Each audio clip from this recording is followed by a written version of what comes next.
안녕하세요. 오늘도 사연살롱을 찾아주셔서 감사합니다. 저는 동화책 사파가예요.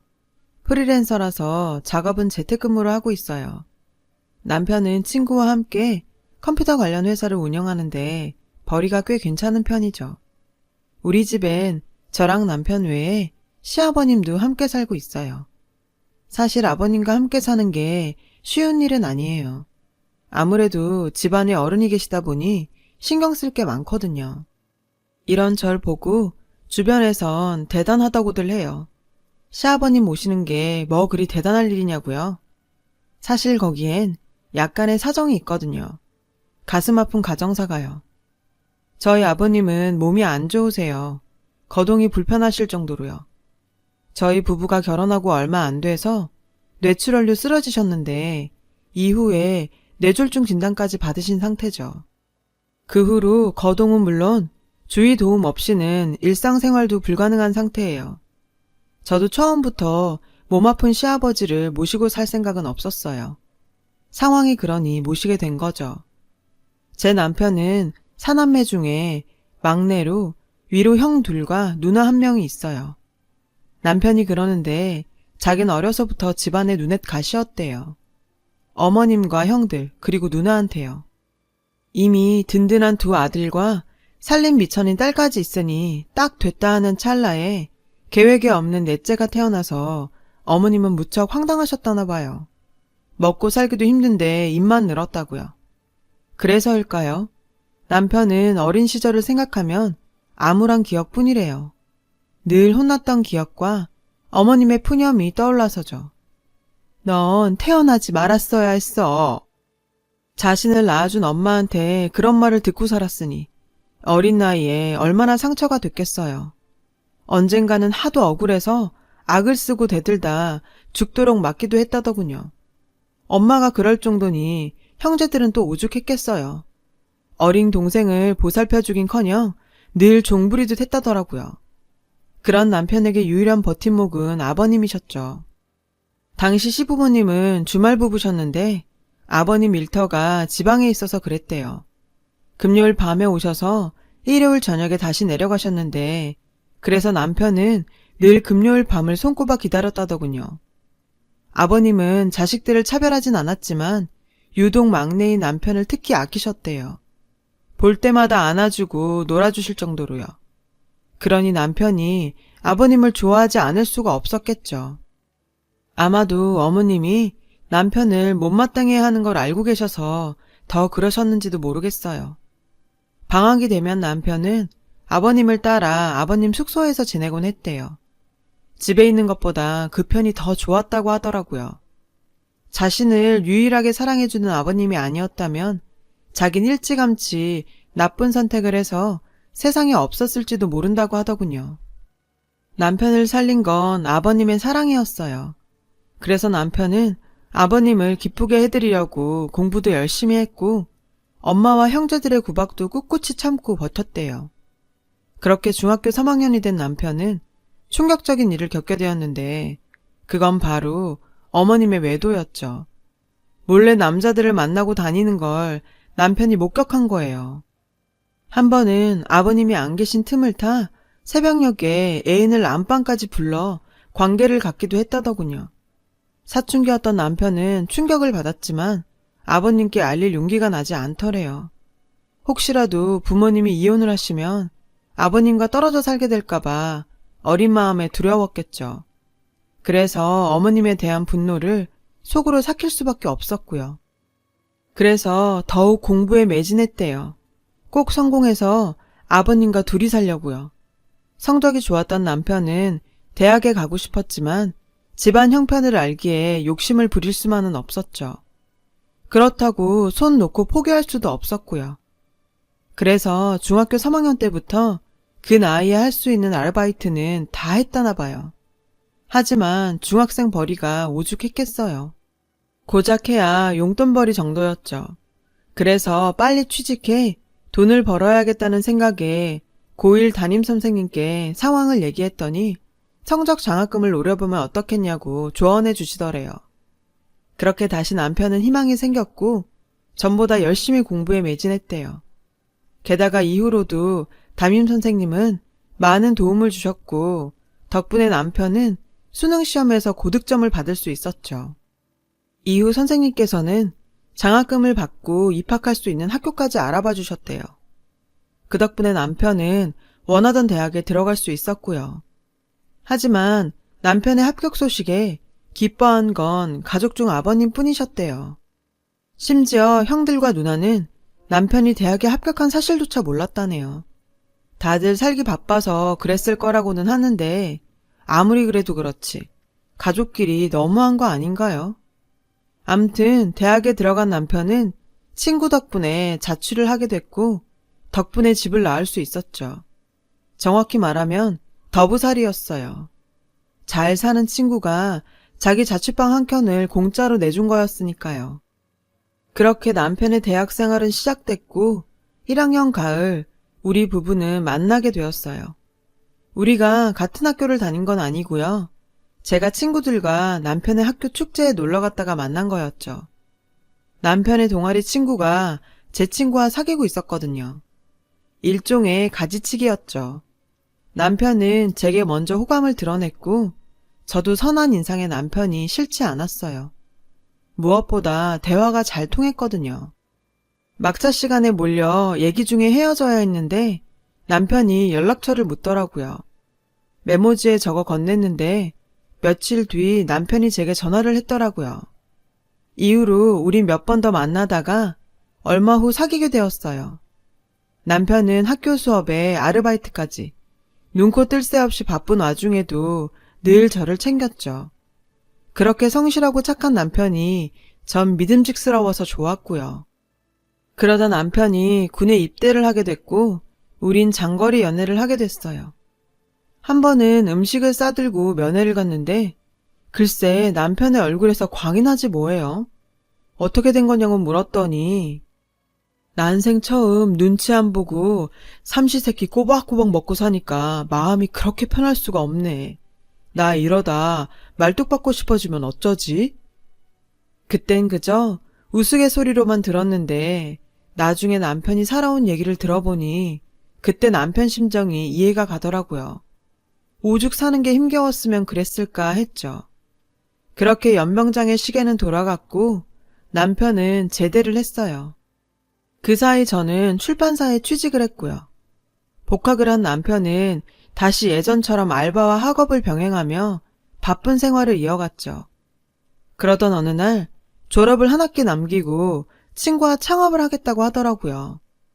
게다가 사업에 전념하기 위해 자퇴까지 하고서요. 당연히 전 반대를 했죠. 사업이 잘 된다는 보장도 없는데 덜컥 자퇴를 해버리면 나중에 취직도 힘들 테니까요. 하지만 남편은 확신에 차 있었고 결국 제 만류에도 불구하고 학교에 자퇴서를 내버렸어요. 우린 그때 엄청 싸우고 한 달 가까이 냉전 상태로 보냈었죠. 그런데 창업 준비로 고군분투하는 남편을 보니 언제까지고 토라져 있을 수만은 없더라고요. 적어도 나만큼은 힘이 되어주자 싶어 먼저 손을 내밀고 화해를 했죠. 남편의 회사는 컴퓨터 프로그램 제작과 스마트폰 앱을 다루는 회사였어요. 젊은 패기였는지 정말 자신이 있었던 건지 남편과 친구는 자신감이 넘쳐 보였죠. 하지만 모든 일이 다 그렇듯 기반을 다지기까지는 시련이 따르기 마련이잖아요. 남편 회사 역시 그랬어요. 처음엔 고전을 면치 못하다가 우연히 기회를 잡게 됐죠. 시범 삼아 출시했던 스마트폰 앱이 입소문을 타기 시작했고 그걸 필두로 출시한 앱들이 연달아 히트를 친 거죠. 덕분에 회사는 궤도에 오르게 됐고요. 정말 기적 같은 일이었어요. 남편이 청춘을 갈아 넣은 회사는 그렇게 조금씩 성장을 거듭했고 현재는 중소기업 수준의 매출을 올리는 회사로 거듭나게 되었어요. 남편의 노력이 빛을 발한 거죠. 당시 전 출판사에서 사파 디자인을 맡고 있었는데요. 대형 출판사라 월급이며 복지도 괜찮아서 나름 안정적인 생활을 하고 있었어요. 그렇다 보니 슬슬 결혼을 꿈꾸게 되었죠. 하지만 아무리 기다려도 남편은 결혼 얘기를 꺼내지 않더라고요. 내심 서운한 마음이 들던 어느 날 남편이 회사로 찾아왔더라고요. 오랜만에 같이 저녁을 먹자면서요. 그런데 그 순간 전 알아버렸어요. 이 남자가 청혼을 하려고 왔다는 걸요. 평소 입지 않던 양복에 넥타이, 게다가 손에 땀이 나는지 자꾸 손바닥을 바지에 문대고 있었거든요. 전 모른 척 시치미를 떼고 남편이 먼저 고백해주길 기다렸죠. 궁금했거든요. 부끄러움이 많은 이 남자가 어떻게 청혼을 할지 말이에요. 그렇게 식사를 마치고 막 일어서려는데 남편이 제 손을 덥석 잡더라고요. 그리고 떨리는 목소리로 말했죠. 자신은 지금껏 한 번도 누려보지 못했지만 저와 함께라면 따뜻한 가정을 꾸릴 수 있을 것 같다고요. 자신과 결혼해달라고 말이죠. 대단한 이벤트도 아니고 눈물 나는 멘트도 아니었지만 솔직하고 담백한 그 말에서 전 남편의 진심을 읽을 수 있었어요. 그래서 흔쾌히 승낙했고요. 그날 우린 카페로 자리를 옮겨 그동안 하지 못했던 이야기를 나누었어요. 남편의 가정사에 대해서요. 자신의 어린 시절과 가족사, 그리고 힘들었던 성장 과정, 아버님에 대한 이야기까지 모두를요. 나직한 목소리로 담담히 이어진 남편의 얘기에 전 눈물이 났어요. 20살 때부터 곁에서 지켜봤기에 힘들게 살아온 건 알았지만 그 정도일 줄은 몰랐거든요.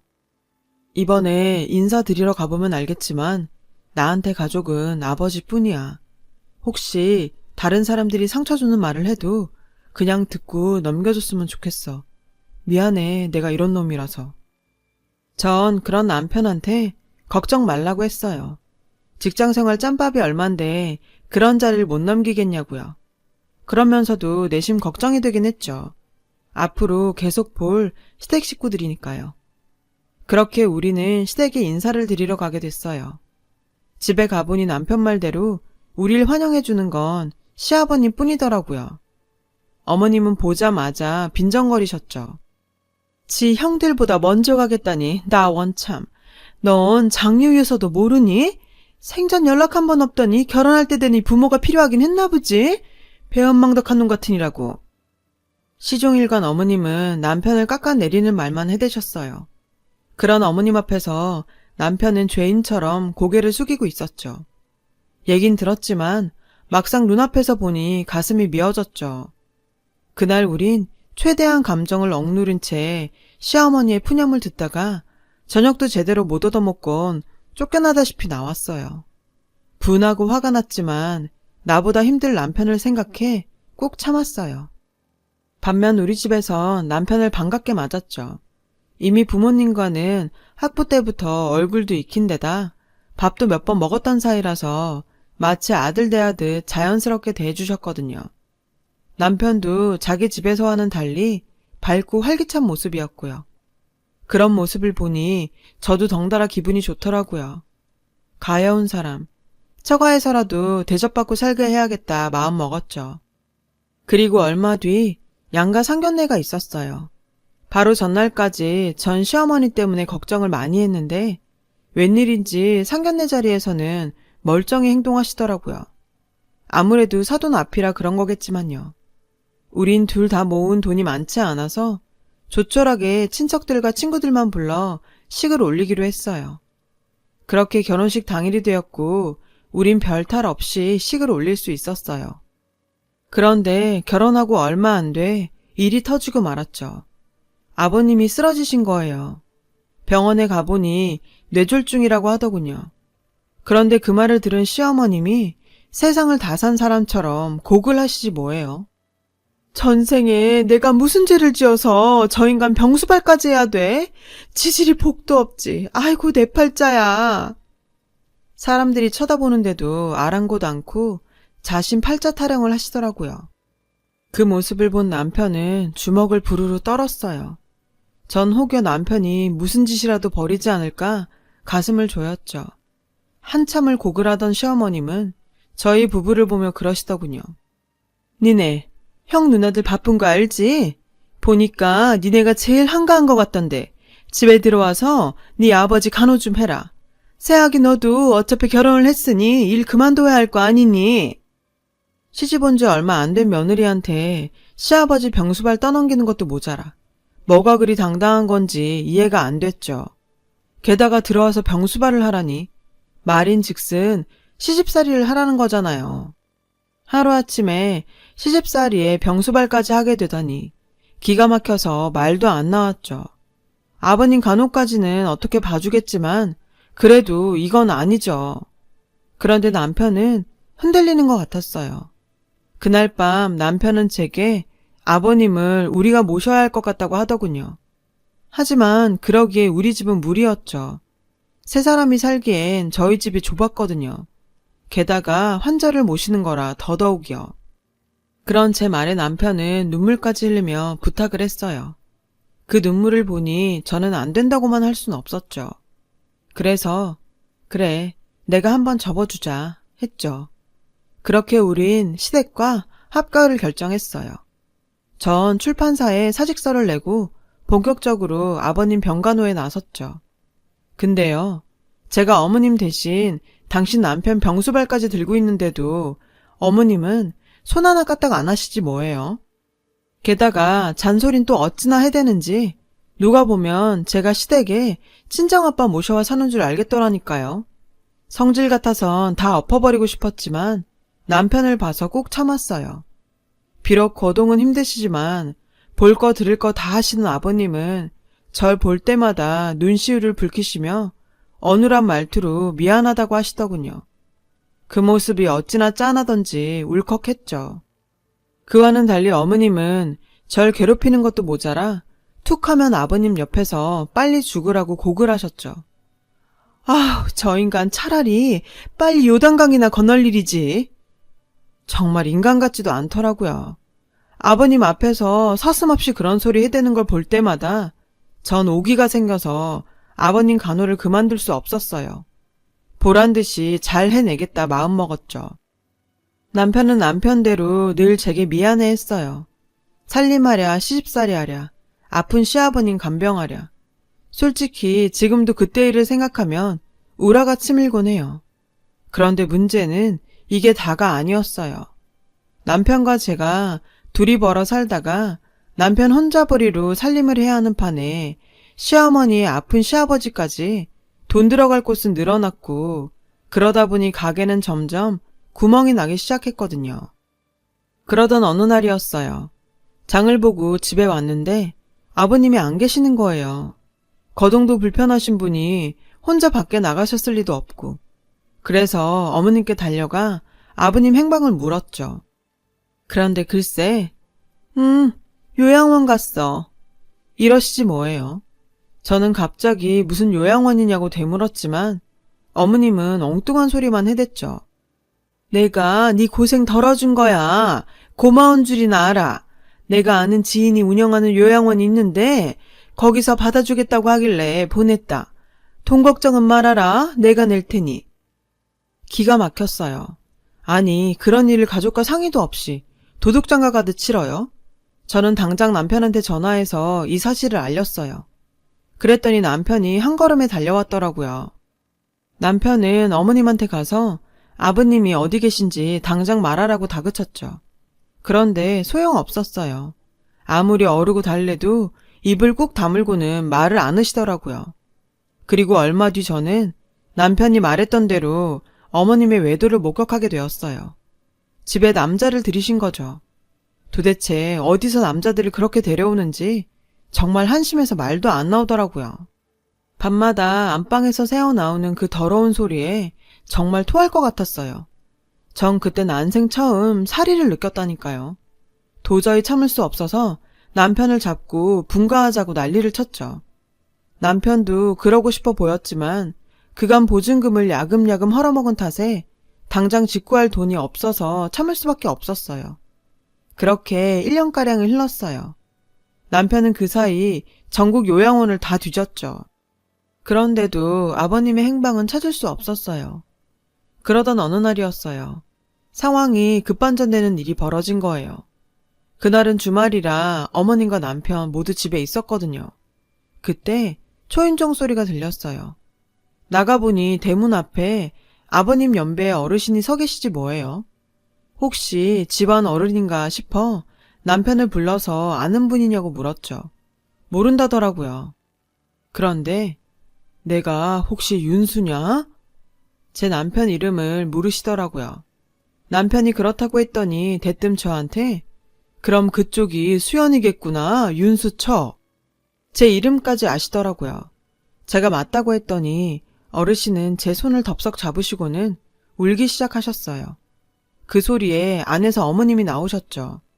그런데 어르신이 어머님을 보더니 갑자기 돌변해선 어머님 머리채를 휘어잡지 뭐예요. 어머님은 머리가 잡힌 채 나 죽는다고 고래고래 소리를 치셨죠. 남편은 간신히 어르신을 떼어놓았어요. 어르신은 여전히 화가 안 풀리시는지 씩씩대며 그러시더군요. 망할 것. 멀쩡한 지 남편을 버리고 어디 뻔뻔하게 얼굴을 디밀어. 천벌 받을 년 같으니라고. 어르신은 어머님을 향해 욕설을 내뱉으시군 남편 손을 잡아 끄셨어요. 윤수야, 가자. 네 아버지 찾으러. 어르신의 말에 남편은 동요하기 시작했죠. 그리곤 뭐에 홀린 사람처럼 차키를 들고 나와 어르신과 저를 태웠어요. 그런 남편을 보고 어머님은 콧방귀를 뀌며 그러시더군요. 저 미친 영감탱이가 퍽이나 알겠다. 남편은 그러거나 말거나 차에 시동을 걸었어요. 전 일단 자초지종부터 듣고 움직여도 움직이자 했지만 남편은 아버님 얘기에 눈이 뒤집혀서 막무가내였죠. 남편은 어르신이 건넨 주소를 향해 차를 몰았어요. 솔직히 전 반신반의했고요. 그런데 달리는 차 안에서 어르신이 그러시는 거예요. 아버님과 어르신은 수십 년 전 군대에서 만난 선후인 관계라고요. 군대에서 괴롭힘을 당하던 어르신은 이러고 사느니 차라리 죽자 결심을 했고 보초를 서던 중 죽을 결심을 했었대요. 그때 어르신의 총구를 막아선 게 아버님이셨죠. 아버님이 그러셨대요. 저런 버러지 같은 것들 때문에 왜 내가 죽어야 하느냐고. 죽고 싶으면 차라리 그 정신으로 살아서 복수하라고요. 저놈들 보란듯이 멋지게 살아내서 떵떵거리고 잘 사는 게 쟤들이 가장 두려워하는 복수라고요. 죽어봐야 개죽음밖에 더 되겠냐고. 그 말에 정신이 확 들더래요. 그래서 그날부터 죽기 살기로 악을 쓰고 사셨대요.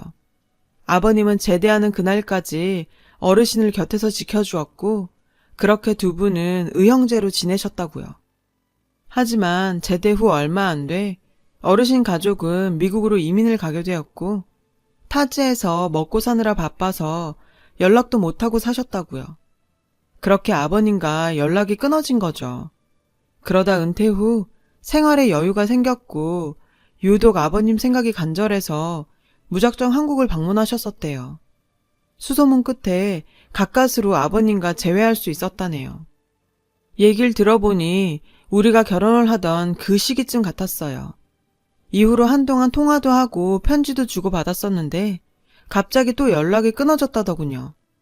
아마 아버님이 쓰러지신 그 시기였던 것 같았어요. 그런데 얼마 전 아버님한테 편지 한 통이 도착했고 편지를 보곤 한국으로 바로 들어오셨다더군요. 지금 찾아가는 주소지가 바로 편지에 적힌 주소였대요. 편지엔 삐뚤빼뚤한 글씨로 빼곡히 차 있었는데 그 내용을 읽고는 도저히 참을 수가 없었다고 하시더군요. 편지의 내용은 대략 이러했어요. 어머님이 애인과 작당해 자신을 외진 요양원에 보내버렸고 유일하게 자신을 보살펴주던 막내 아들 내외와도 연락을 끊어버렸다고요. 이 편지를 받거든 막내 아들 내외를 찾아가 자신이 있는 곳으로 와달라고 부탁 좀 해달라고요. 그 편지는 요양원에 봉사활동을 하러 온 학생한테 부탁해서 어렵게 보내셨던 모양이었어요. 어르신은 집으로 전화를 할까 편지를 쓸까 고민을 하시다가 혹시라도 어머님이 받고 먼저 손을 쓰지 않을까 걱정이 돼서 직접 오셨다더군요. 전말을 전해 들은 남편은 갓길에 차를 세우고 한참을 울었어요. 전 그런 남편을 달래주다 저도 같이 울음을 터뜨렸죠. 정말 어머님은 인간도 아니었어요. 우린 산길을 한참 달려 숲속의 외진 요양원을 찾을 수 있었고 그곳에 아버님이 계시다는 걸 알 수 있었어요. 하지만 병원 측에선 환자를 내어줄 수 없다고 하더라고요. 보호자인 어머님 동의 없이는 절대 안 된다고요. 할 수 없이 우린 경찰을 불렀어요. 그리곤 어르신이 받았던 아버님 편지를 보여주고 내막을 설명했죠. 그렇게 우여곡절 끝에 우린 아버님을 만날 수 있었어요. 휠체어를 타고 나오시는 아버님을 보자 남편은 달려가 와라 끌어안고 아이처럼 엉엉 울었죠. 아버님도 그렇고요. 그 모습에 그 자리에 있던 사람들 모두 펑펑 눈물을 흘렸죠. 아버님은 그 사이 상태가 많이 나아지신 것 같았어요. 어떻게든 살아나가기 위해 재활훈련을 열심히 하셨대요. 그 길로 우린 아버님을 서울에 있는 요양병원에 모셨어요. 그리곤 어르신의 도움을 받아 변호사를 선임했죠. 사악한 시어머니를 고소하려고요. 변호사와 상담을 해보니 노인 방치와 학대 등으로 고소할 수 있다고 했어요. 아무래도 남편은 자신의 어머니를 고소하는 게 쉽지 않은 것 같았지만 결국 고소하기로 마음을 굳혔어요. 저 역시 남편 뜻을 따르기로 했고요. 하지만 한 집에 살면서 어머님을 고소한다는 게 내심 찝찝하긴 했어요. 지금까지도 그랬지만 앞으론 더더욱 집이 지옥처럼 느껴질 게 뻔했으니까요. 그렇다고 당장 나가 살 집도 없어서 걱정을 하고 있었는데 뜻밖에도 어르신께서 자신의 명의로 된 아파트를 내주시겠다는 거예요. 어차피 본인은 미국에 살고 있어서 관리하기도 힘들다면서요. 마침 비어있으니 들어가 살라더군요. 저희가 돈을 모아 독립할 수 있을 때까지 무료로 쓰라고요. 하지만 남편과 전 선뜻 그러겠다고 할 수 없었죠. 그렇잖아요. 서울 시내 아파트가 한두 푼도 아니고 전셋값만 해도 수억인데 우리 부부가 난감한 표정으로 말이 없자 어르신이 한 가지 조건을 거셨어요. 대신 아버님을 모시는 게 조건이라고요. 안방에 환자 병상이랑 필요한 의료품을 넣어줄 테니 성심성의껏 아버님을 잘 모시라고 하셨죠. 아버님은 자신의 생명의 은인이니 이 정도는 해드려야 자신도 마음이 놓이시겠다고요. 어르신의 설득 끝에 우린 그러기로 했어요. 그렇게 우리는 아파트로 이사를 했어요. 아버님도 함께요. 얼마 뒤 어머님이 남편한테 전화를 했더군요. 고소당한 사실을 알게 된 거죠. 게다가 어머님을 통해 알게 된 사실이 하나 더 있는데요. 글쎄 아버님이요. 어머님한테 이혼을 요구하셨다지 뭐예요.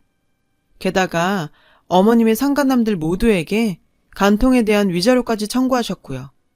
어머님이 살고 있는 집도 부동산에 내놓으셨더라고요. 어머님은 하루아침에 거짓골이 났다고 남편한테 아버님 마음 좀 돌려달라 사정을 했다는 거예요. 당연히 남편은 거절했죠. 그런데 더 웃긴 사실이 뭔지 아세요? 아버님이 상간남들한테 위자료를 청구했다는 소식을 듣곤 남편 형제들이 쪼르르 저희 집으로 몰려왔지 뭐예요. 평생 한번 챙기지도 않더니 양갱이며 화과자까지 사와서는 아버님한테 그 돈 받으면 좀 나눠주십사 부탁을 하더라고요. 사업이 어렵다는 둥, 애들 교육비가 부족하다는 둥, 갖가지 이유를 대면서요. 그 모습에 아버님은 힘겹게 말씀하셨죠. 똥바가지를 퍼붓기 전에 이 집에서 썩 나가라고요. 그랬더니 다들 본색을 드러내곤 돈 내놓으라고 난리 굿을 피우더라고요. 참다 못해 제가 경찰에 신고했어요. 정말 인간들이 하나같이 어쩜 그렇게 어머님을 쏙 빼다 박았는지 피는 못 속이겠더라고요. 참, 얼마 전에 어머님 고소건에 대한 판결이 났어요. 노인 학대죄가 적용되긴 했는데 형은 몇 개월 안 나왔더라고요. 하지만 남편은 그나마도 마음이 편치 않은 것 같았어요.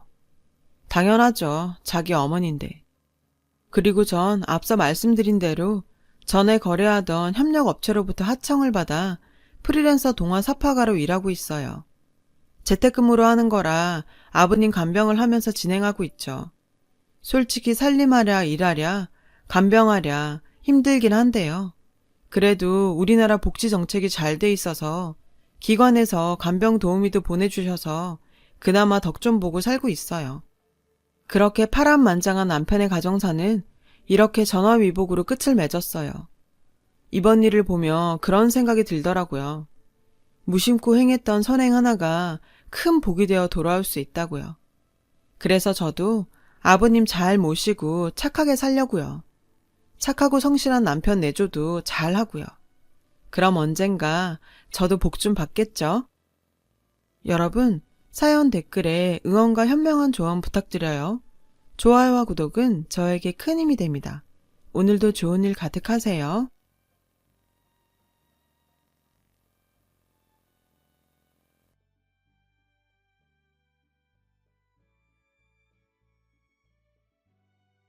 또 사연 살롱을 찾아주셔서 감사합니다. 지방에 살고 있는 40대 여성이에요. 최근 전 우울증에 걸릴 정도로 인생에 큰 시련을 겪었어요. 그때만 생각하면 아직도 악몽을 꿀 정도예요. 남편과 저는 결혼한 지 7년 정도 됐어요. 우린 30대 중반에 선을 보고 만났죠.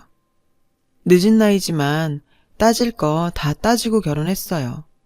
남편과 제가 조건이 딱 맞았거든요. 시댁의 간섭을 받기 싫었던 저는 시댁과 교류가 적은 사람을 원했어요. 결혼한 친구들이 시누이, 시모일로 골머리 앓는 걸 많이 봤거든요. 정말이지 끔찍해 보였어요. 남편은 월급이 많지 않은 중소기업에 다니는 사람이라 경제력이 있는 여자를 원했어요. 결혼 후에도 밖에 나가서 일하는 사람이 좋다고요. 자기 혼자 가장이 되기는 싫다더군요. 솔직히 남편은 저에 비해 연봉도 적고 상대적으로 덜 알려진 회사에 다녀요. 회사 이름을 말해도 아는 사람을 손꼽을 정도죠. 저도 처음 만났을 때 남편한테 설명을 듣고서야 알았을 정도니까요.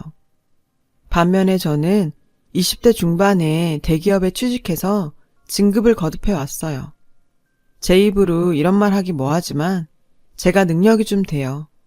남편보다 월급도 훨씬 많이 받고요. 분기별 보너스도 꽤 받기 때문에 명절에 엄마 명품백 사드릴 능력 정도 된답니다. 그렇다고 사치를 하는 성격은 아니에요. 지금까지 받은 월급의 절반은 꾸준히 저축을 했을 정도니까요. 능력도 능력이지만 따지고 보면 다른 동기들 결혼할 때 일하고 육아할 때 일한 결과였어요. 알아놓을 정도 아니면 결근하는 일이 없을 정도로 주변에서 지독하다는 소리를 듣고 살죠.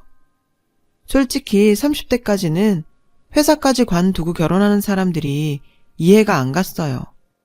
근데 30대 중반쯤 되니 달라지더군요. 남자친구는 둘째치고 만날 친구도 없다 보니 그런가 봐요. 친구들은 애 키운다고 눈코 뜰 새 없이 바쁜 데다 만나도 지들끼리 아가와 시모, 시누이 얘기만 해대는데 낄 틈이 없더라고요. 그런 만남이 이어지다 보니 소외감이 들기 시작했죠. 그나마 자주 만나는 친구라곤 얼마 전 이혼한 수기뿐이에요. 수기는 결혼하고 3년 만에 이혼을 했어요.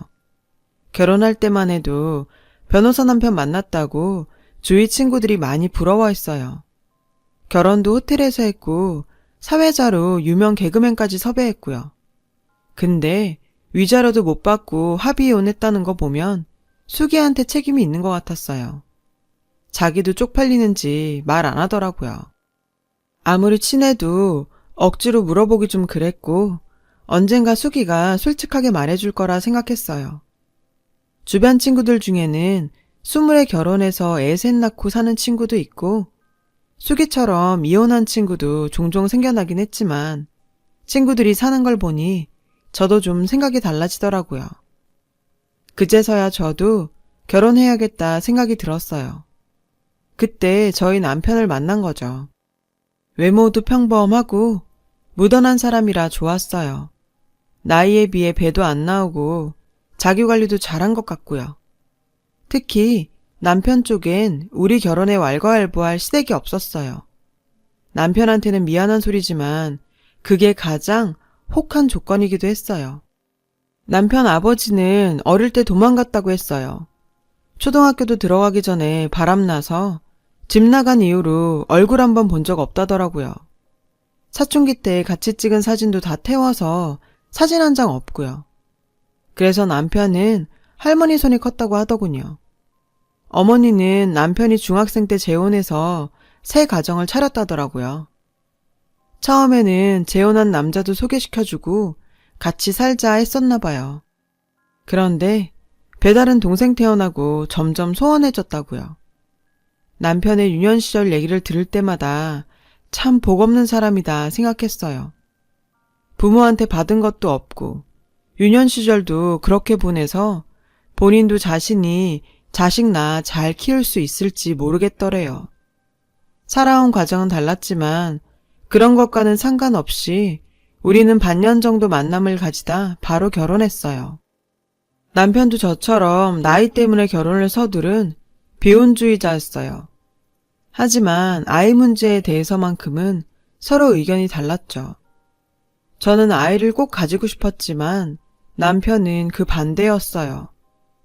저는 비혼주의자였을 때도 나중에 정자은행이라도 가서 나 닮은 애는 꼭 낳아야지 결심할 정도였어요. 친구들 아이만 봐도 그렇게 좋을 수가 없었거든요. 그런데 남편은 좀 달랐어요. 자기 부모 영향인지 아이 낳는 거에 대해 되게 신중했어요. 자기가 애를 잘 키울 수 있을지 모르겠다고 계속 걱정하더군요. 그래서 2세 얘기만 나오면 싸웠어요.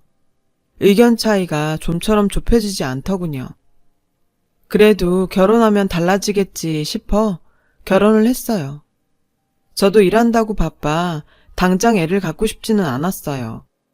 몇 년 기다리면 생각이 달라질까 싶었죠. 남편을 설득할 자신도 있었고요. 딩크족 아시죠? 애 안 낳고 부부 둘이 사는 가정이요. 그렇게 저희는 딩크족처럼 몇 년을 살았어요. 그런데 시간이 갈수록 초조해졌어요. 결혼할 때도 이미 노산이긴 했지만 더 늦어지면 몸이 안 따라줄 것 같았거든요. 남편 몰래 냉동 난자, 냉동 정자 방법도 알아보던 중이었죠. 그래서 저는 남편 모르게 임신 준비를 하기로 했어요. 저희 엄마는 용하다는 한의원 가서 부부한약도 지어 오셨고요. 물론 남편한테는 기력 좋아지는 약이라고 거짓말했어요. 부부한약이라고 말하면 싸울 게 뻔했거든요. 전 이런 고민을 절친인 수기에게 자주 했어요. 가정이 있는 친구들은 이런 고민을 이해하지 못할 테니까요. 마침 수기가 이혼 후 저희 옆 동네에 이사를 왔거든요. 엎어지면 코 닿을 거리라 퇴근 후 우린 자주 만났어요. 가끔 호프집에서 남편과 셋이서 맥주를 마실 때도 있었고요. 수기는 쿨한 성격인데다 이성한테 끼를 부리는 여우 같은 애도 아니었어요. 그래서 저도 마음 편히 다 같이 놀았죠. 가끔 둘이 저보다 더 잘 맞는 것 같아서 조금 질투가 나기도 했지만요. 그래서 한 번은 남편한테 이런 말을 물은 적도 있어요. 자기, 만약에 결혼 안 했으면 수기 같은 여자는 어떨 것 같아?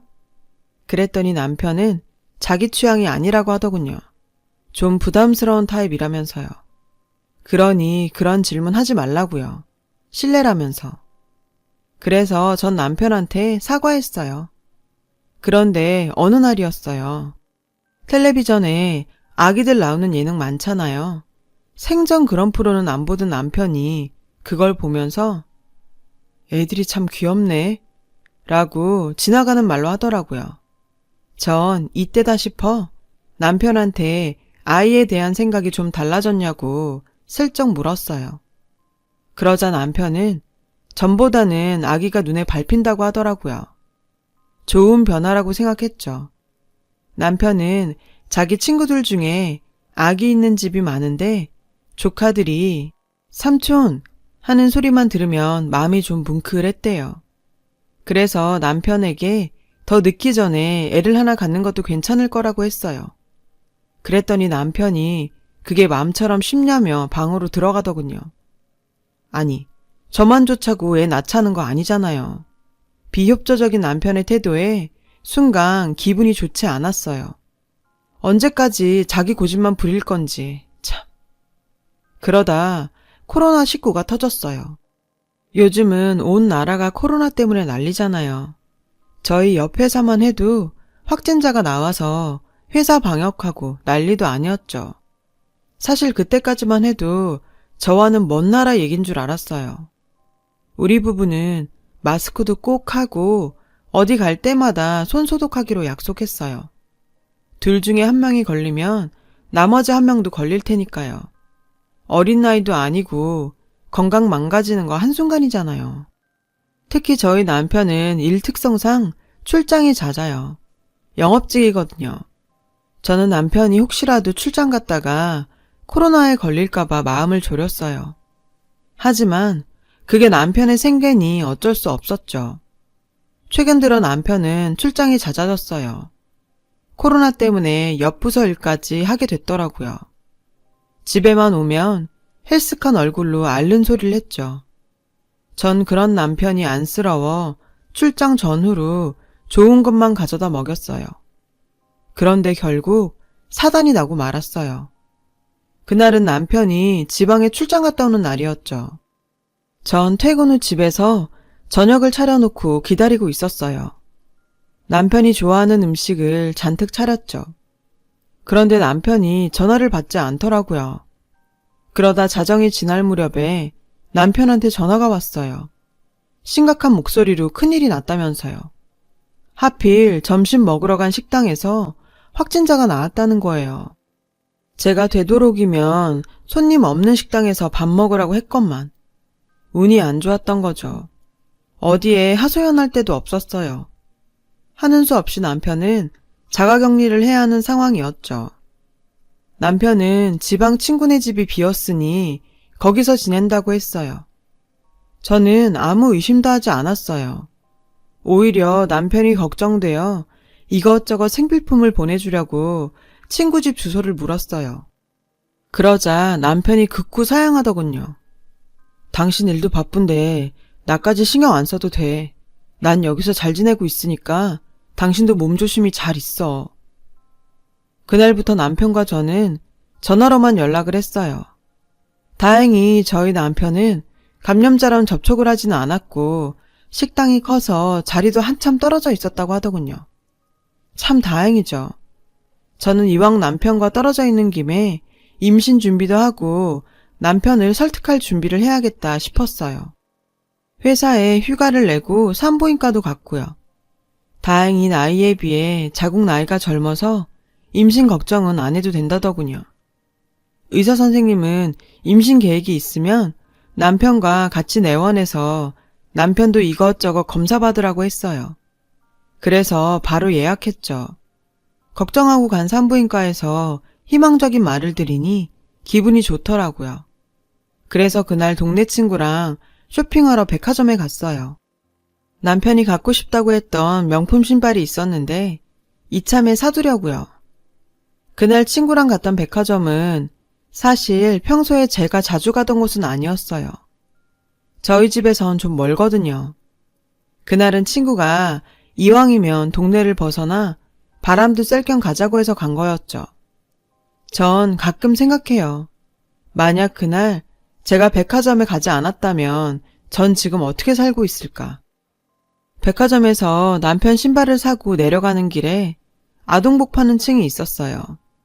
평소 같으면 갈 일도 없는 층이죠. 근데 그날따라 아기 옷을 구경하고 싶더라고요. 친구와 저는 전시된 아기 신발이 너무 예뻐서 구경하던 중이었어요. 주위에는 아기를 데려온 젊은 부부들도 보였죠. 그런데 함께 온 친구가 제게 그러더군요. 아무래도 옆 가게에서 아기 용품 고르고 있는 사람을 확인해 보는 게 좋겠다고요. 전 친구가 좀도둑이라도 봤나 싶었어요. 그래서 대수롭지 않게 생각했는데 순간 친구의 목소리가 떨리더군요. 은정아, 저기 네 남편 아니야? 아무리 봐도 너무 닮았는데? 에이, 무슨 소리야. 우리 남편 코로나 때문에 지방에 있는데 그냥 닮은 사람이겠지. 전 친구가 무슨 시덥잖은 소리를 하나 했어요. 그런데 옆에서 익숙한 목소리가 들리는 거예요. 소름이 쫙 끼치더군요. 아니겠지 하며 고개를 돌렸어요. 그런데 자가격리 중이라 지방에 있어야 할 제 남편이 거기 있지 뭐예요. 여자와 팔짱까지 끼고서요. 두 사람은 아기용품을 고르고 있었어요. 그 모습이 어찌나 다정해 보이던지 전 너무 놀라 뒷걸음질 쳤어요. 친구와 저는 그들이 눈치채지 못하게 기둥 뒤로 몸을 숨겼어요. 마스크와 모자를 끼고 있었지만 분명히 제 남편이었어요. 남편이 쓰고 있는 모자는 제가 생일날 해외 직구로 구매해준 한정판 모자였어요. 기가 찬 나머지 저는 아무 말도 하지 못했어요. 멍하니 서서 계속 쳐다볼 뿐이었죠. 저를 못 봤는지 두 사람은 애정행각까지 벌이더군요. 그러다 제 친구가 참다 못해 남편한테 야! 하고 소리 질렀어요. 그때서야 남편은 친구와 절 발견했죠. 마치 못 볼 걸 본 사람처럼 표정이 일그러지더군요. 남편은 여자를 데리고 황급히 도망을 쳤어요. 제가 말을 붙일 시간도 없이요. 어이가 없더군요. 도무지 이게 무슨 상황인지 분간이 가지 않았어요. 그 둘이 아무 사이도 아니라면 저를 보고 도망갈 리가 없잖아요. 머릿속에서 오만 가지 생각이 지나가더군요. 순간 현기증을 느꼈어요. 그 바람에 하마터면 쓰러질 뻔했죠. 다행히 친구가 급히 정수기에서 물을 떠다 주어서 정신을 차릴 수 있었어요. 심장이 터질 것 같이 뛰었어요. 친구가 저한테 정신 차리라며 남편과 같이 있던 년 얼굴을 봤냐고 묻더군요. 전 고개를 가로저었어요. 검은 모자와 마스크로 꽁꽁 싸매고 있어서 얼굴을 볼 수 없었거든요. 친구는 남편과 같이 있던 여자를 잡아서 얼굴 봐야 된다고 절 잡아 끌었어요. 그 말에 정신을 차리고 보니 저 멀리 남편과 그 여자가 주랭랑을 치는 게 보이더군요. 망설였어요. 솔직히 두려웠거든요. 굳이 제 눈으로 보지 않아도 될 광경을 목격하고 싶진 않았어요. 이대로 가다간 정말 돌이킬 수 없을 것 같았거든요. 하지만 그때 친구가 제 어깨를 잡고 흔들더군요. 피한다고 피할 수 있는 게 아니야. 친구 말에 정신이 번쩍 들었어요. 전 없는 힘 있는 힘을 쥐어 짜봤어요. 그리곤 마치 영화 속 추격 장면처럼 저와 친구는 그들을 뒤쫓았죠. 하마터면 놓칠 뻔했지만 다행히 지하 주차장까지 쫓아갈 수 있었습니다. 그런데 꽁꽁 싸맨 채 제 남편 뒤에 숨어있는 그 여자의 모습이 왠지 낯이 익더라고요. 얼굴을 가려서 정확히 누군지는 감이 안 잡혔지만 당신이 왜 거기 있는 거야? 남편이 도리어 제게 묻더군요. 전 어이가 없어서 크게 웃었어요. 자가격리? 지금까지 그런 거짓말을 하고 새 살림이라도 차리셨어? 애도 없는 사람이 왜 아기용품점에서 나와? 그러자 남편은 손사래를 치며 말했어요. 아니야, 오해야. 무슨 오해? 전현이랑 무슨 사이야? 아니야, 이 사람은 잘못 없어. 이 사람 건들지 마. 오해는 무슨 놈의 오해. 전 지금까지 남편의 출장들도 의심됐어요. 내가 알던 사람이 아닌 것 같았죠. 남편 놈은 오해라고 하면서도 아무런 변명도 않더군요. 제 친구가 남편을 잡고 있는 사이 저는 그 여자에게 달려들어 모자를 벗겼어요.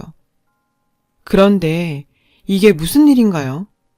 제 남편과 있던 그 여자는 제 베프인 숙이었어요. 배를 부여잡고 뻔뻔하게 저를 노려보는 거 있죠. 기가 차서 말이 안 나오더군요. 상상도 못할 조합에 저는 그대로 주저앉았어요. 어디 만날 남자가 없어서 친구 남편을 건드려요. 부끄러운 건 아는지 숙이는 바닥에 떨어진 모자를 주워 쓰고는 남편과 함께 차를 타고 달아났어요. 저는 정신이 나간 상태로 집으로 갔죠. 남편과 숙이에게 전화를 수십 통이나 걸었지만 단 한 통도 받지 않더군요. 숙이 집에 찾아갈까 싶었지만 그 둘이 살림 차린 꼴을 제 눈으로 보고 싶지는 않았어요. 숙이 집에 놀러 가려고 할 때마다 이것저것 핑계대면서 거절할 때 의심했었어야 했어요. 그냥 숙이 말을 고지곧대로 믿은 게 잘못이었죠. 그 공 같은 년이 여우같이 그 집에 남편을 끌어들였다고는 상상도 못했어요. 며칠 후 남편이 집으로 돌아왔어요. 무릎을 꿇더군요. 미안하다면서요. 저는 당장 수기와 헤어지라고 했어요. 이혼해줘. 수기가 내 아이를 임신했어. 뭐? 이혼? 임신? 나랑은 애 안 갖겠다더니 지금 당신이 무슨 짓을 했는지 알기나 해?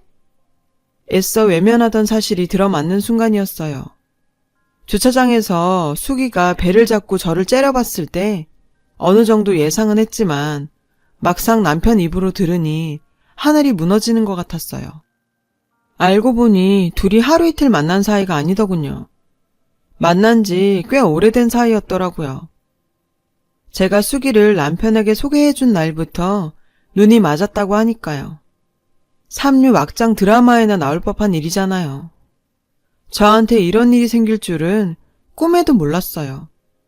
게다가 다른 여자도 아니고 제일 친한 친구인 수기라니. 두 사람의 뻔뻔함이 증오스러웠어요. 사람이 어떻게 그런 짓을 할 수가 있나요? 더 이상 내 남편, 내 친구로 안 보였어요. 그냥 사람 탈을 쓴 짐승같이 느껴졌죠. 게다가 자가격리? 애초에 감염자가 방문한 식당에 간 적도 없다더군요. 그 애가 임신한 사실을 알게 돼서 축하 파티를 해야 돼서 자가격리라는 자작극을 벌린 거였죠. 제가 병원 다니며 임신 준비할 동안 남편은 제 친구년이랑 살림 차리고 있었던 거예요. 히히덕거리며 다녔을 두 년놈을 생각하면 화딱지나요.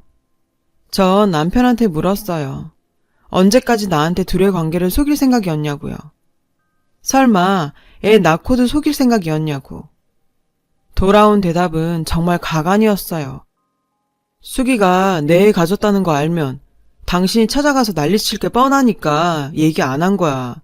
당신 때문에 유산이라도 됐으면 어쩔 뻔했어? 어차피 애 태어나면 호적 정리도 해야 돼서 말할 생각이었는데 당신이 조금 일찍 안 것뿐이야. 적반하 정도 유분수지. 뚫린 입이라고 잘도 짓거리더군요. 솔직히 저는 남편이 최소한의 양심이라도 있다면 무릎 꿇고 한 번만 봐달라고 자기가 잠깐 미쳤었다고 용서를 빌 줄 알았어요. 그런데 뭐가 어쩌고 어째요? 저는 이혼은 절대 안 해주겠다고 했어요. 호적 정리? 제 알 바 아니죠. 둘 사이에 낳은 자식이 아빠가 없든 학교를 못 가든 제 알 바 아니잖아요. 불륜 주제에 어디서 뻔뻔하게 이혼을 요구해요? 제가 알게 된 이상 더 이상 속일 필요도 없다며 남편은 짐을 싸서 나갔어요. 생각할 시간을 갖는 게 좋겠다면서요. 며칠 후 남편한테 연락이 왔어요. 할 말이 있다며 회사 앞에서 보자더군요. 약속 장소에 가보니 남편과 수기가 같이 앉아 있더군요. 남들이 보면 둘이 부부인 줄 알 정도로 다정해 보였어요. 당장 달려들어 수기의 머리를 쥐어뜯고 싶었지만 소란을 피웠다가 회사 사람이라도 마주칠까 참았어요. 이래서 일부러 회사 앞에서 보자 했나 싶더라고요. 주차장에서 마주친 이후 수기를 보는 건 처음이라 무슨 말을 할지 궁금하더군요. 최소한의 양심이 있다면 제게 미안하다는 말 한마디는 할 줄 알았어요. 그런데 돌아오는 말은 우리 씩씩이 곧 3개월이야. 너도 남의 애 키우자고 결혼한 건 아니잖아? 깔끔하게 이혼해줬으면 좋겠다, 은정아. 결국 이 사단으로 남편과 저는 이혼을 했어요. 직접 보고 나니 배신감에 치가 떨려 하루도 같이 살기 싫더라고요. 저는 이혼 위자료로 아파트와 자동차를 요구했어요. 남편은 억울해했지만 수기가 이혼을 종용한 탓인지 순순히 다 내놓더군요. 얼마 후 제 남편과 그년이 결혼한다는 얘기를 친구를 통해 전해 들었어요. 마음 같아선 식장에 가서 다 얻고 싶었죠. 하지만 그런다고 저한테 남는 게 뭐 있겠어요. 더러운 인간들 얼굴 안 보는 게 이득이라고 생각했어요. 그래서 전 그저 제 일만 열심히 했어요. 아픔을 잊고 싶어서 더더욱. 그런데 세상에 정말 권선징악이라는 게 있는가 봐요. 지인한테 남편과 수기의 소식을 우연히 듣게 되었거든요. 수기가 몸에 딱 달라붙는 웨딩드레스를 입기 위해 무리한 다이어트를 했다네요. 산부인과 의사가 애한테 무리 간다고 경고한 것도 무시하고요. 결국 결혼식에서는 예쁜 웨딩드레스를 입었지만 신혼집을 구하고 얼마 안 가 유산을 했다더라고요.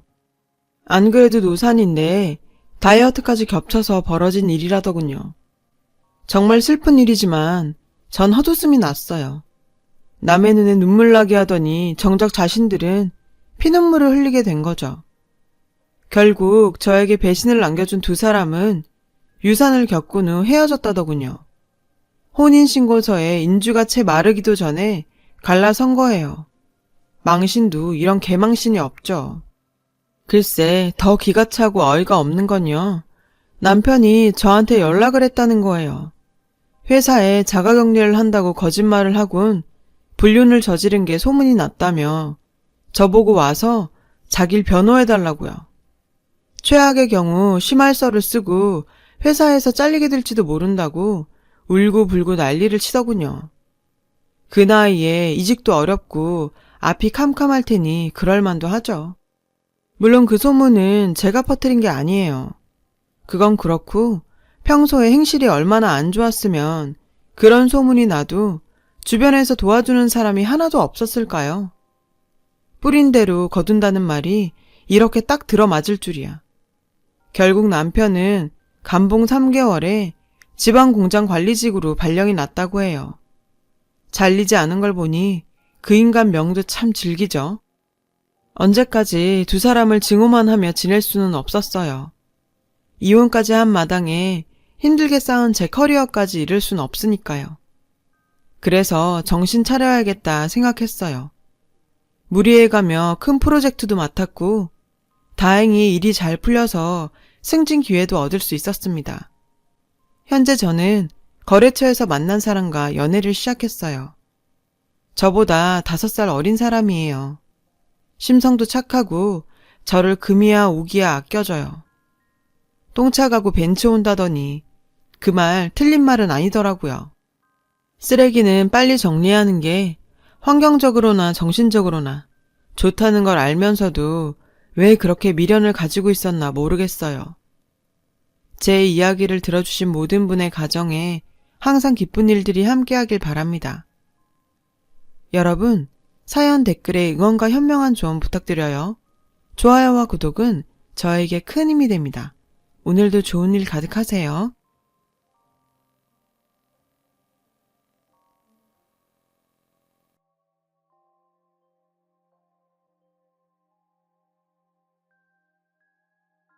안녕하세요. 오늘도 사연살롱을 찾아주셔서 감사합니다.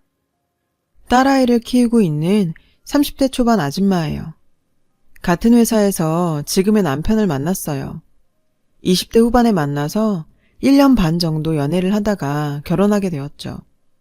결혼 전부터 시어머니는 저를 탐탁치 않아 하셨어요. 이름 있는 4년제 대학을 나온 아들이 고졸 출신 격리인 저랑 만나는 게 못마땅하셨던 거죠. 하지만 자식 이기는 부모 없다고 죽어도 저랑 결혼하겠다는 아들 때문에 결국 시어머니는 백기를 들고 말았어요. 그렇게 저희는 어렵게 결혼하게 되었습니다. 아들 사랑이 극진했던 시어머니와의 마찰은 신혼 초부터 시작됐어요. 사사건건 제가 하는 건 못마땅해 하셨죠. 그러다 제가 임신을 하는 바람에 일을 그만두자 갈등은 더욱 심해졌고요. 가뜩이나 성에 안 차는 며느리가 일까지 그만두고 노는 꼴을 보려니 심사가 뒤틀어진 거예요. 한창 안정을 취해야 할 시기인데도 어머님은 절 식모처럼 부리셨어요. 툭 하면 저더러 게으르다고 핀잔 주시고 부지런히 움직여야 태아한테도 좋다며 놀지 말고 일하라고 다그치셨죠. 매일같이 청소기 돌리는 건 물론이고 손걸레질에 구석구석 쌓인 먼지털이 청소까지 매일이 대청소날 같았어요. 심지어 거실 마룻바닥이 광이 나도록 마루 광택제까지 뿌려가며 마루 관리까지 시키셨어요. 한 번은 시어머니의 황당한 요구에 참다 못해 용기 내서 한마디 한 적도 있었어요. 어머니, 매일마다 그런 식으로 청소를 하라시는 건 임산부한테 너무 가혹한 거 아닌가요? 그러자 시어머니는 남편 잘 만나 팔 잡혔으면 적어도 집안일만큼은 완벽하게 해야 하는 거 아니냐며 오히려 절 타박하시더군요. 시어머니의 억지에 화도 나고 억울했지만 뱃속의 아이를 생각해서 꾹 참았어요. 그리곤 아무렇지 않은 척 천연덕스럽게 넘어갔죠. 그런 식으로 시어머니의 잔소리를 얼렁뚱땅 넘기기 위해서 시어머니가 올 것 같은 촉이 발동할 때마다 미리 준비를 했어요. 너무 힘이 든 날엔 도우미 이모님을 불러서 사전에 집안 청소를 말끔히 해두는 거죠. 그런데 시어머니의 참견은 비단 청소만은 아니었어요.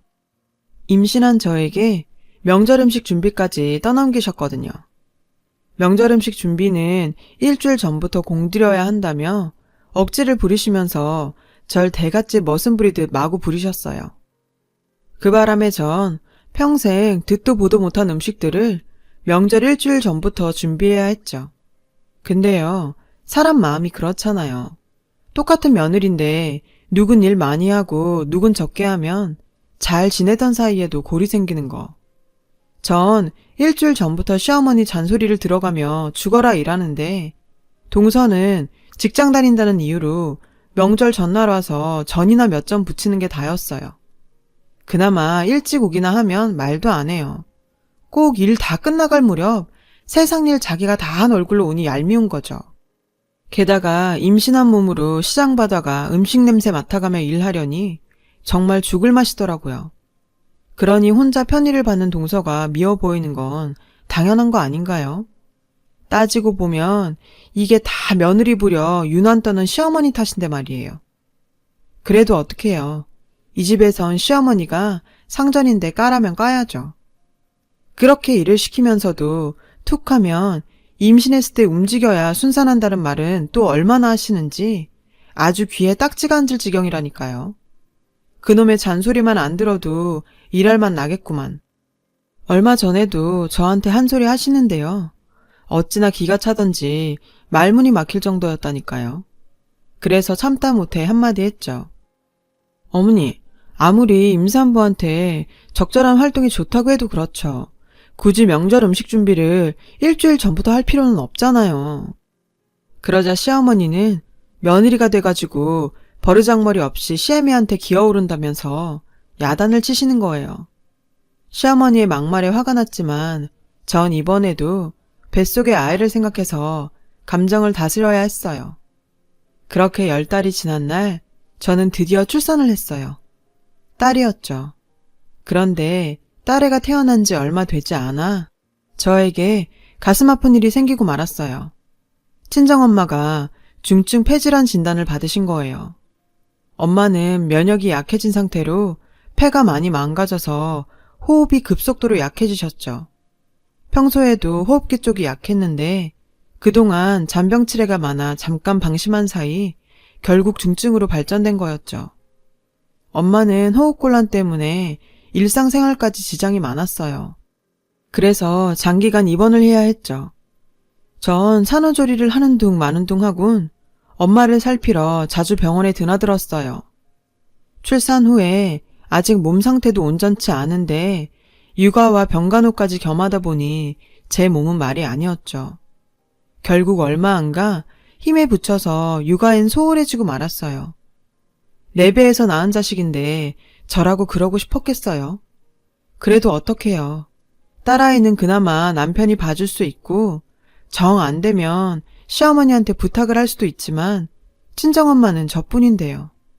결국 전 엄마를 택한 셈이었죠. 그러다 보니 아픈 엄마를 돌보느라 제 딸과 남편한테는 제대로 신경 쓰지 못했고 그래서 늘 미안한 마음뿐이었어요. 다행히도 남편은 그런 제 처지를 이해해 주었고 그 덕분에 전 한결 편한 마음으로 병수발을 들 수 있었죠. 남편은 오히려 병원에 자주 못 찾아뵈서 죄송하다며 저에게 자기 대신 잘 케어해드리라고 당부까지 하더라고요. 남편 말이 고마우면서도 한편으로 미안했죠. 회사 일도 힘들 텐데 딸아이 육아의 일부분을 남편한테 맡기게 됐으니까요.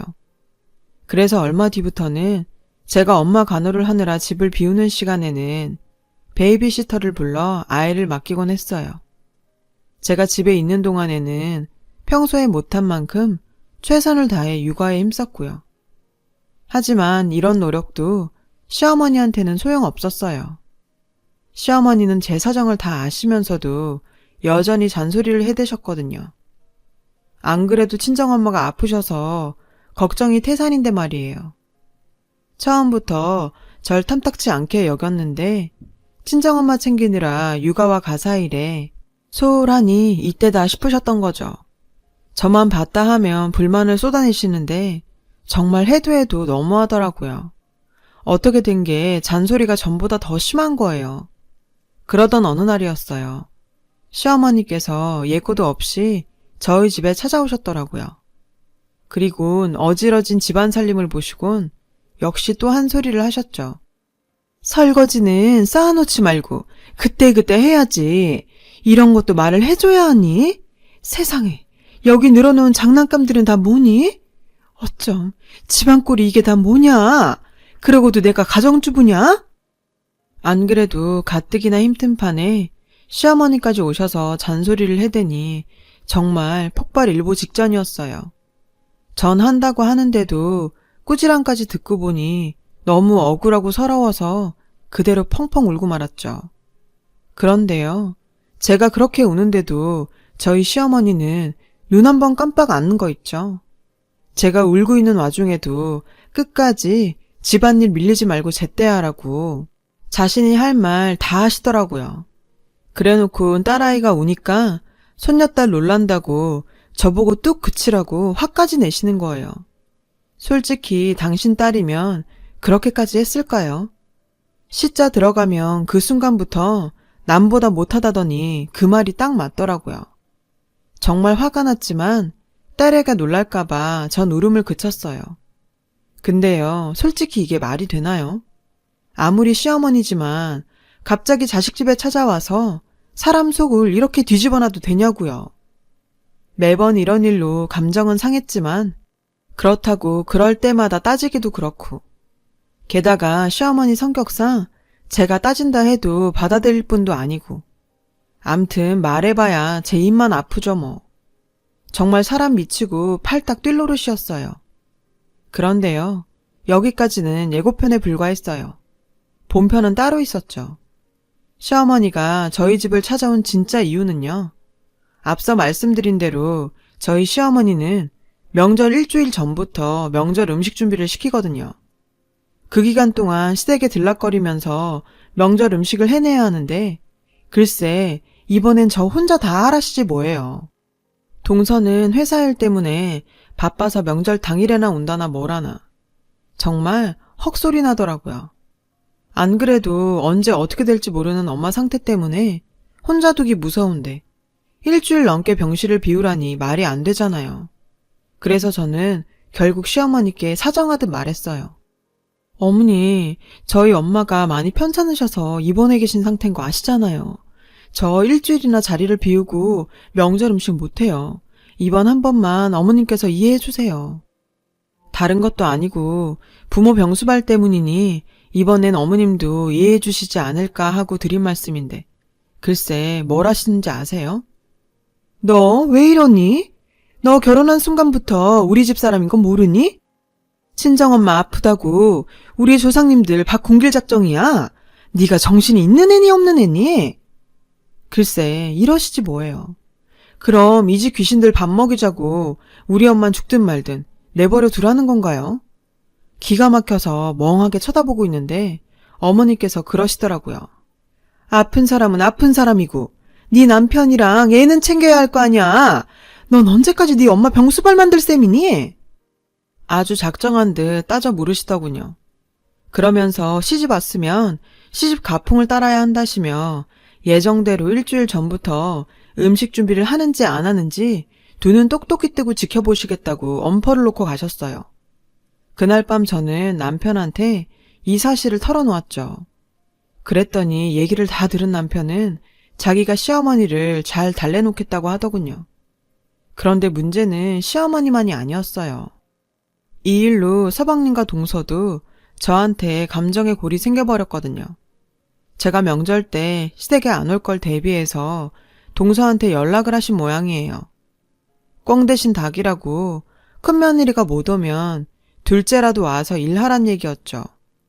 결국 동서한테 전화가 왔더라고요. 동서는 짜증을 부리며 형님, 그 많은 음식들을 어떻게 어머니 혼자서 준비를 다 해요. 어머님 한다면 하는 분인 거 아시잖아요.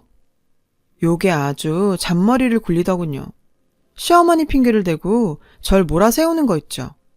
아니, 내가 안 가면 지가 해야지. 왜 시어머니 타령이래요? 속이 빤히 들여다 보이는데도 끝까지 시어머니 핑계를 대더라고요. 어머님 연세도 있으신데 혼자 수십 가지나 되는 음식을 어떻게 혼자 다 만드시냐고요. 그러자 옆에서 통화 내용을 듣고 있던 서방님이 저 들으라고 소리쳤어요. 안서동께서 편찮으시다지만 명절 준비만큼은 형수님이 하셔야 맞죠.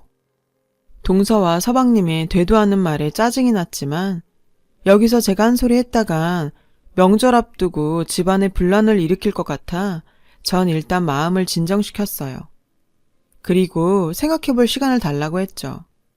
자긴 일핑계 대고 요리조리 빠지면서 저더러 친정엄마 병수발도 말고 그 많은 명절 음식을 혼자 다 하라니 정말 어이가 없었어요.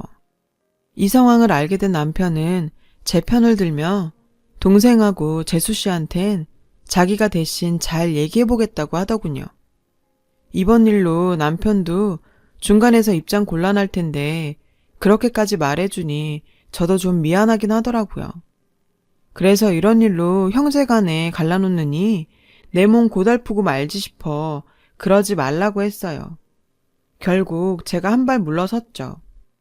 할 수 없이 엄마한텐 간병인을 붙여두고 전 명절 일주일 전부터 시댁을 오가며 음식 준비를 했어요. 그렇게 해서 그해 명절은 맏며느리표 음식으로 상다리가 부러지게 한 상 가득 차려냈답니다. 시어머니는 음식들을 보시곤 그제야 흡족해 하시더군요. 근데요, 알고 보니 평소에 저한테 그렇게 완벽을 요구하시는 시어머니가 정작 본인은 지금껏 명절 음식을 대충 차려오셨더라고요. 그래놓고는 가풍이 어쩌니 해가며 며느리만 잡아오신 거죠. 상을 다 차린 전 아무래도 엄마가 걱정이 돼서 내 할 도리는 했으니 병원에 가보겠다 말씀드리려고 했어요. 그런데 입도 떼기 전에 어머님께서 선수를 치시는 거예요. 둘째는 일하다 오느라 피곤할 테니 상 물리거든 네가 설거지까지는 하고 가거라. 아, 진짜 정말 해도 너무한 거 아닌가요? 아니, 그만큼 했으면 됐지. 설거지까지 나보고 하라니. 게다가 둘째 며느리는 뒀다가 국 끓여 먹는데요. 명절날 어른 다 있는데 큰 소리 내는 건 우리 엄마 욕먹이는 것 같아 참으며 부엌으로 돌아왔어요. 설거지통에 손을 넣었는데 서러워서 눈물이 뚝뚝 떨어지더라고요. 그때였어요. 휴대폰이 요란하게 울렸죠. 병원이었어요. 저는 불안한 마음에 물 묻은 손으로 전화를 받았어요. 간병인 말이 오늘이 고비라 엄마 상태가 안 좋으니 빨리 오라더군요.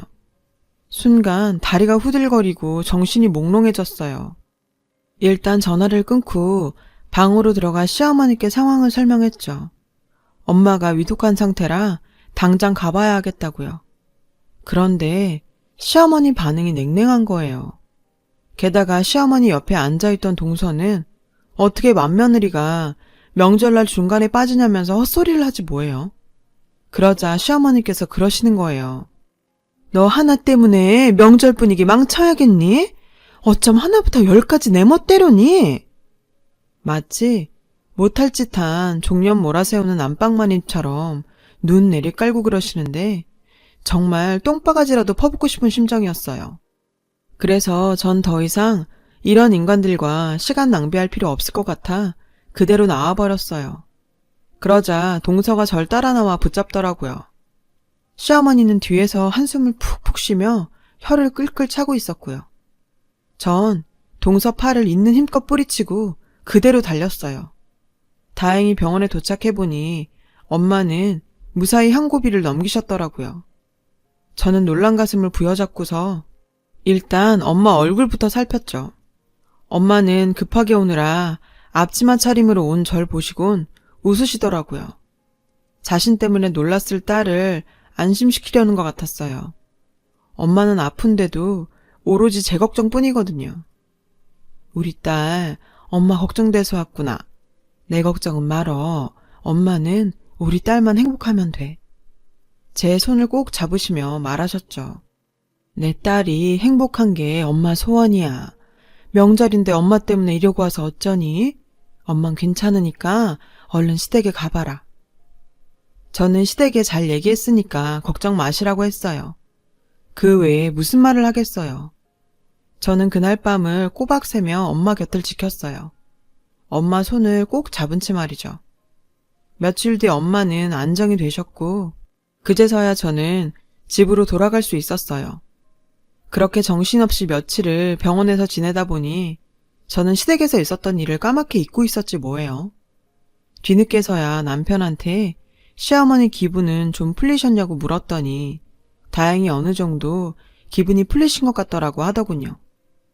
그 당시엔 시어머니께서 엄청 화를 내셨는데 제가 병원에서 며칠 동안이나 병상을 지키고 있다고 하니 더 이상 뭐라 하지 않으시더래요.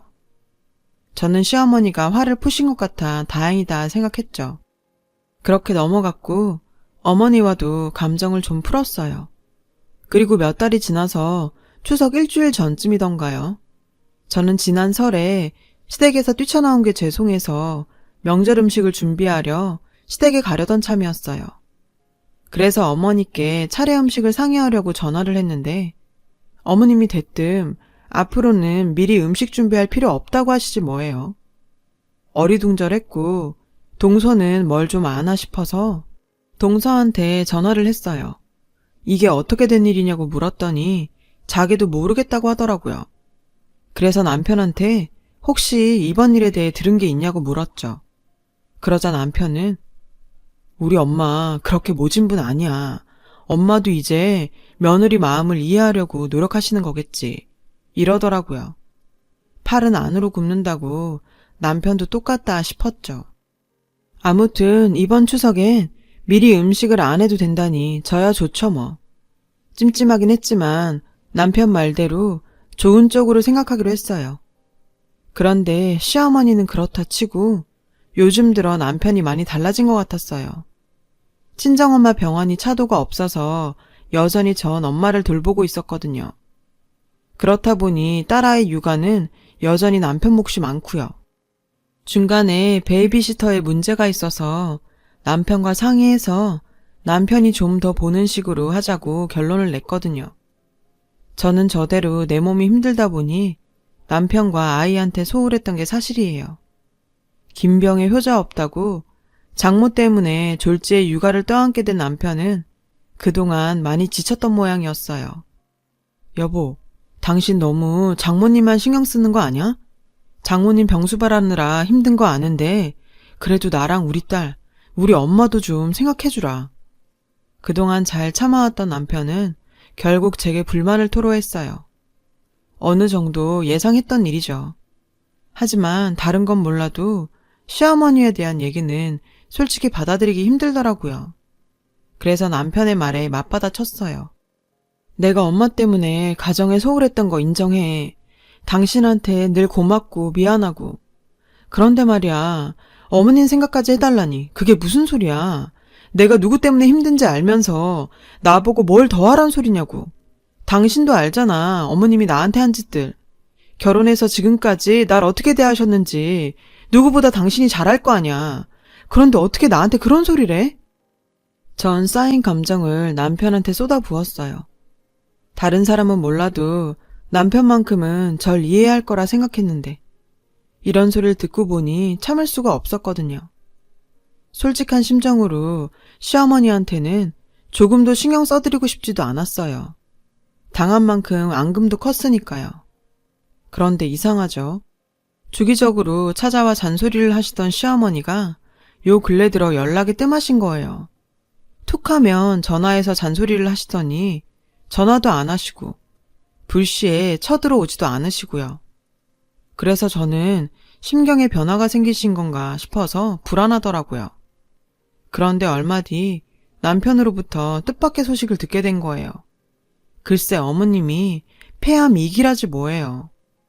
평소 시아버지께서 담배를 많이 피우셔서 아버님 건강 걱정은 했지만 어머님이 폐암에 걸리실 줄은 꿈에도 몰랐거든요.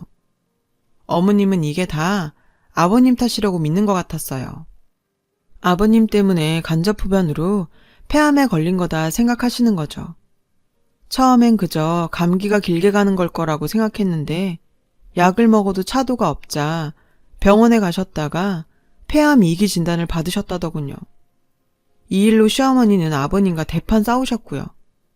하지만 이러니 저러니 해도 아플 때는 가족밖에 없다는 걸 아셨는지 다행히 아버님에 대한 원망을 푸신 모양이에요. 저는 시어머니가 폐암에 걸리셨다고 하니까 문득 그런 생각이 들더라고요. 저희 엄마가 폐질환으로 고생하실 때 그렇게 모질게 구시더니 벌 받은 게 아닌가 하고요. 그런데 남편의 얘기를 듣고는 이런 생각이 싹 사라졌어요. 글쎄 어머님께서 폐암 진단을 받으시기 전부터 저희 엄마 병문안을 다니셨다지 뭐예요. 물론 거기엔 비하인드 스토리가 있었지만요. 지난 설 연휴가 끝난 어느 날 어머님이 꿈을 꾸셨는데 돌아가신 어머님 모친께서 나타나 이런 말씀을 하셨다네요. 딸아, 나 살아 생전에 내가 얼마나 이 애미를 애틋해 했니. 그러니 너도 며느리가 지 애미 걱정하는 마음 조금만 헤아려 주려무나. 자식이 자기 부모 애틋해하는 건 인지상정 아니드냐. 어머님은 꿈에서 깨고도 그 말이 잊혀지지가 않더래요. 그제야 설 당일에 엄마가 위독하다며 뛰쳐나간 제 심정도 이해를 하게 되셨다나요? 그날 이후 어머님은 저 몰래 종종 저희 엄마 병실을 찾으셨나 봐요. 명절 당일 안사돈이 위독하다는 말에도 기어이 절 잡아놓고 설거지까지 시키신 게 못내 마음에 걸리셨던 거죠. 그동안 친정엄마와 남편이 그 일을 제게 말하지 않았던 건 어머님 부탁 때문이었고요. 시어머님이 병문안 가신 걸 제가 알게 되면 그동안 제게 한 일 때문에 갑자기 부끄럽고 민망할 것 같다고요. 그래서 비밀로 해달라고 저희 엄마랑 남편한테 당부하신 거고요. 병문안 가실 때마다 몸에 좋다는 보약과 과일도 몰래 챙기실 만큼 저희 엄마를 많이 생각해 주셨더라고요. 그런데 막상 어머님이 병에 걸리시니까 남편은 안타까운 마음에 저한테 털어놓게 된 거라네요.